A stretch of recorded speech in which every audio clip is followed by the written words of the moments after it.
Now, this parable is an epiphany. It is a revelation of a life-changing image. It is an epiphany about seeing and caring. One of the really fine spiritual writers of the 20th century was Dr. Henry Nouwen. Father Nouwen was a remarkable man. He was remarkable for two reasons at least. One, he taught at Yale Divinity School, and then lo and behold, he taught at Harvard Divinity School. And I shall not make any comments about that since I went to Yale.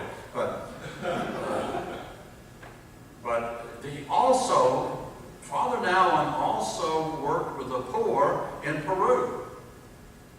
And his last assignment was in Canada, working with the emotionally and mentally challenged.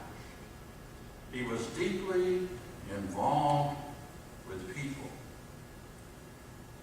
And Father Nouwen would say, we have to empty our cup and to reduce those barriers that keep us from communion with each other.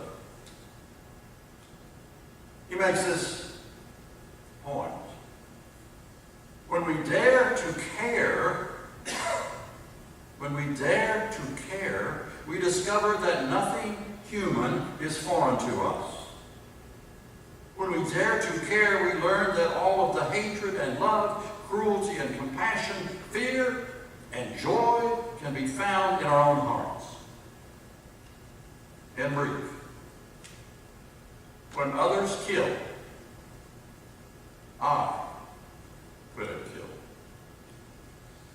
When others heal, I could have healed. And he says, by the honest recognition and confession of our human sameness, we can participate in the care of God, who came not to be different, but same. And the Samaritan saw in the fallen traveler his own humanity. And that's what he responded to. He saw himself in that traveler. Father Nouwen's emphasis on sameness is an issue that came to my mind as I was reading a book the other day by David Rico, who's a Buddhist writer. And Rico was discussing retribution and restoration. What's the difference between retribution and restoration?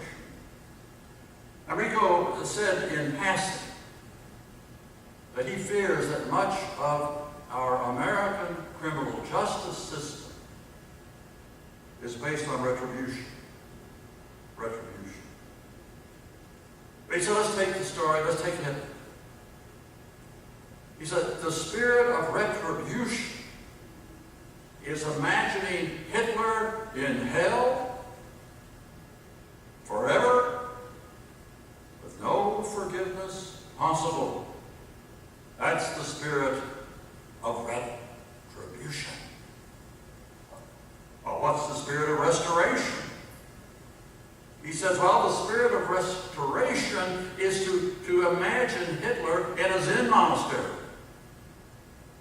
with a strict and wise abbot who points to Hitler's deeds and makes them face them until he asks for forgiveness and becomes an enlightened Buddha who returns to help humanity. That's strong. As Father Nouwen says, when we dare to care, we discover that nothing human is foreign to us. I am called to see the Hitler in myself. I am called to see the Hitler in myself. That is seeing, and that is really self-care. Well, speaking of seeing and caring, did you know, and I'm sure you did you know that at 4th and Walnut in Louisville, Kentucky, there is a marker to an epiphany? The fathers of Louisville placed this marker, and they call it the Thomas Merton Square. Thomas Merton was a monastic. He was a monk. And he felt that his role as a monastic, he was of course in the Roman Catholic tradition, but he felt that his role as a monastic kept him separated from the other people. Well, then one day he went to Louisville shopping. I guess monks go shopping too. That's the reason I wouldn't want to be in a monastery. I couldn't go shopping. But I guess they go. And so he was in Louisville, and he was shopping. This was in 1958, and this has become a famous story, really. He writes, in Louisville, at the corner of 4th and Walnut, in the center of the shopping district, I was suddenly overwhelmed with the realization that I loved all those people, that they were mine and I was theirs, that we could not be alien to one another, even though we were total strangers.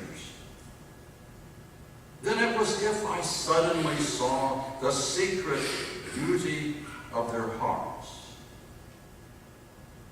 the depths of their hearts, where neither sin nor desire can reach, the core of their reality, the person that each one is in God's eyes. If only they could see themselves as they really are. If only we could see each other that way all the time.